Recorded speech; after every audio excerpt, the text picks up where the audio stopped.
What's up guys, it's Coaster Thrills here, and today, in this video, I'll be ranking all the coasters at Cedar Point, America's Rockin Roller Coast. They have a total of 17 coasters, and they have one of the greatest coaster collections out there, being a coaster for everyone, and of course also having some of the best coasters in the world. We all know and love Cedar Point, as it is for sure the best park in the world, no question, and I have had the chance to visit so many times for multiple days each visit, and it of course never gets old with the fantastic coaster collection they have.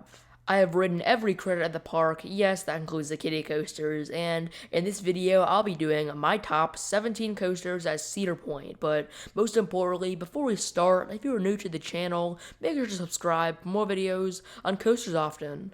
Also, if you want to see more, make sure to follow our social media pages for updates and much more. But now that is out of the way, let's jump into the list. Starting out, we have Woodstock Express. This is a Vekoma Junior coaster. You probably have ridden another one of these coasters because there are lots, but getting past the fact that it is a kiddie coaster, it still delivers a more thrilling experience than others. Because it is an older Vekoma, there are some not so good transitions. That is the reason it's ranked number 17, but it is still above average for a kiddie coaster. But one spot ahead is Cedar Point's other kiddie coaster, that is Wilderness Run, and what's really cool about this ride is that it was the first ever Intamin ever built. Though you have to have a kid with you to ride if you're over the height limit, it definitely can be difficult to ride, but what's really cool is that they send you around 2 times, the highlight being this very nice airtime pop that you can't really find on other kiddie coasters. Taking our number 15 spot is Cedar Creek Mine Ride, your standard mine train.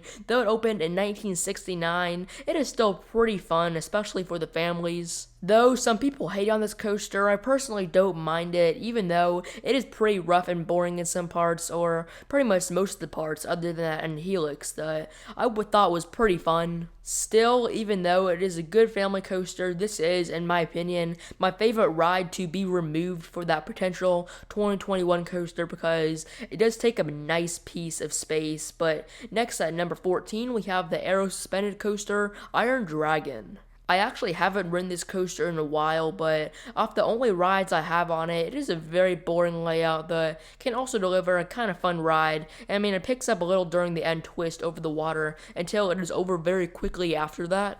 It actually does have 2 lift hills, just making the experience pretty long, but due to the tameness, most of the ride, it ranks at number 14. So next, at number 13, we have an iconic coaster, that is Corkscrew, the first to go upside down 3 times, and this ride I know a lot of people hate, but personally I don't really mind it. Every visit to Cedar Point, I try to get a ride or 2 on it, and in my opinion, it is pretty fun. Definitely the worst coaster at Cedar Point, as that is a common spot for most people. Yes, it does have a boring layout, but it's 44 years old, and you gotta respect that. It was the first ever to go upside down 3 times, that being right over the midway. Stealing the number 12 spot is a Wicked Twister. This is an Intamin Impulse, actually the tallest out there, 215 feet tall, and here's where the list takes a big jump, as this coaster is way better than the previous coaster, Corkscrew. The launches are really nice, forceful, and this coaster's spikes are just so much fun. I actually got a front seat ride in the pouring rain once, and it was crazy, that's for sure, as I have always loved this coaster for the short ride it is. Now, just ahead of it is Gemini at the number 11 spot, and really this coaster is underrated and has been for years, which is really unfortunate as it is a great coaster. It's even dueling that they do quite well, also packing in some great airtime in the back is where it's at for most of those airtime hills that can be either floater or ejector. It is one of the smoothest in the park other than some not so good transitions, noticeably in between the airtime hills, but getting past that is just such a fun coaster. Just making the top 10, we have Rougarou. While being on floorless, it is a very fun ride that, if located at another park, it would be way more recognized, as it really can be forgettable being located at Cedar Point. It was converted from Mantis, which was the stand-up coaster, and even though it is now floorless, it still has like a stand-up layout elements that you would find on a stand-up coaster, like that incline loop, for example. And plus, there is a nice, whippy kind of pop of airtime right before the mid-course breaks that is one of the highlights of the ride, in my opinion. So then at number 9 is the old PTC coaster, Blue Streak, and this ride, the same with Gemini, is really underrated especially because of being open since 1964. It is definitely not that rough and can deliver some very fun and strong airtime moments while also going, at least it feels like, pretty fast through them. So to get most of the airtime, you should also give yourself a lot of room because that definitely helps. Coming in at number 8, we have Val Raven, and this is a B&M dive coaster, also known as a one-trick pony. But this is one of my favorites for all it delivers, like that first drop, but there's much more, such as that great dive loop and zero-G roll that, other than drops, may be my favorite element on a dive coaster. But it does have those vest restraints and does take away from the ride experience compared to others like Griffin or Shikara, but they're comfortable and don't subtract too much from the coaster itself. And also, it looks pretty good, which is always an upside, but so does the next coaster, probably one of the most good-looking coasters in the park. That is Gatekeeper, this B&M wing coaster. It really has a strong layout, at least most of the time, but mainly those keyhole elements, like that greet you into the park, making you even more excited to ride all the coasters, but you may be thinking the main downside with this coaster is the vest restraints. These are definitely not as good as Val Raven's and can't suffocate you in the brake run, but during the ride, in my opinion, it is just fine, as with this coaster, you either have it low or higher, and I put it higher because it is just really fun. At my number 6 spot, I have the start of the Coaster Wars. That is Magnum XL 200, the first ever 200 feet tall, and for being the first ever over 200 feet, it is still one of the best over that. This ride really has some amazing airtime, and during those end hills, they are so strong. You can even get bruises on your thighs because how the restraints are designed. They are very thin and make you feel very open. Though it has some very janky transitions for being old, especially during that turnaround, you can still much enjoy a ride in this coaster because it is so fun, especially on a night ride. And plus, it barely gets any weight, which means you can marathon it so many times, and that's what I did this past summer. And kicking off the top 5 is Raptor. The main reason it is this high is one word, and that is intensity. But don't get me too wrong, it has a fantastic conversions. It has elements such as that great end helix, fantastic corkscrews, and that cobra roll that is so snappy, which this whole ride has so much of.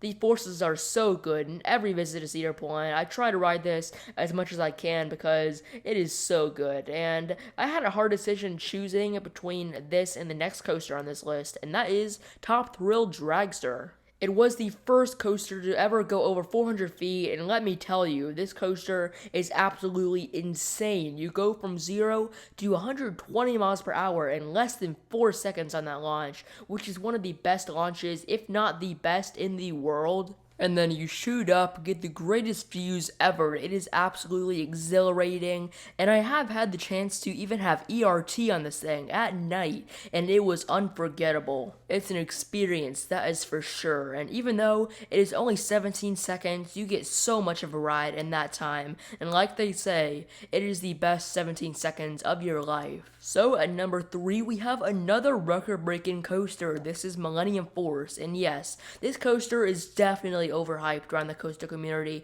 but it is still no doubt an incredible experience. It opened in 2000, and ever since that, it has been ranked as one of, if not the best steel coasters in the world, and of course that is not true, but people even rank this as not even in the top 10 at Cedar Point, which I disagree with. Even though this may not have the forces or that much airtime, it is still one of the best coasters at Cedar Point because of the experience, and especially sitting right by Lake Erie and also having that height. And of course, the speed that really makes up the ride to how good it is. But next, at number 2 is Maverick, and this ride is incredible. That's the one word to explain on how freaking crazy this coaster is. It has been one of my favorites for a long time, and packing in everything you'd want in a coaster. That's launches, an incredible drop, fantastic rapid transitions, super strong ejector airtime, great inversions, and a long ride. It's pretty much a mini Intimidator 305 because of those rapid transitions, but it also has so much more to it, showing that the stats do not mean everything, to where it can pack one heck of a punch. And finally, at number 1, we have Steel Vengeance, and I mean, what else do you guys expect? Many people believe it is the greatest coaster ever built, including me,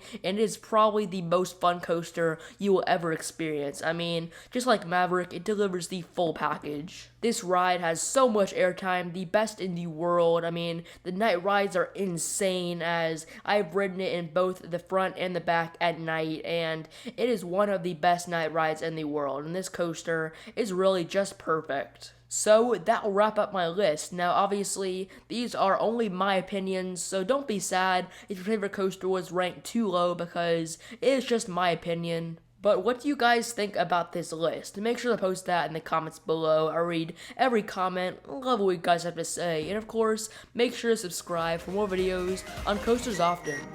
And see ya!